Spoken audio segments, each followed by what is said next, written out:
part of what that also comes with, that kind of curiosity and that like just interest in learning, I think is the other main theme in my life is if I'm not learning something new, I might as well be dead. That's just like for me, learning is everything.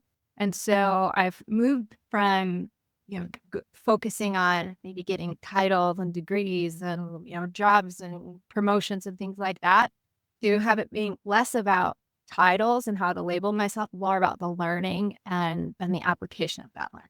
So to me, it's learn fast, apply hard, fail faster, just so you can figure out where to go. So that's sort of how I operate, and I really, because of that, I draw out to me people who are experts in their space. I love to learn from anybody who will teach me, and that's really how I got to where I am now with Data Biologics. First thing that I did, like you're doing with your podcast, I knew nothing about this field as it stands today 3 years ago.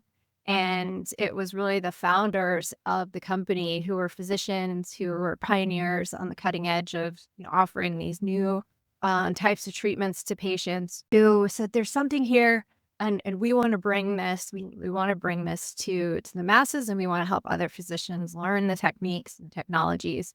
And I said, okay, well, first help me learn. And so we did a podcast. And it was all about, teaching me the history. So it was called the Regenerative saga. So let's go back on the story. Where did this begin? What are these different techniques? What's the controversy? Who are the characters?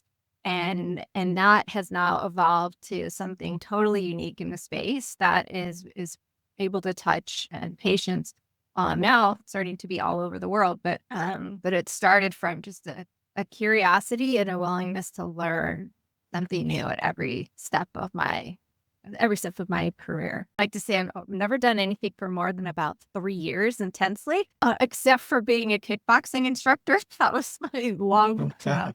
I know we connected on that before.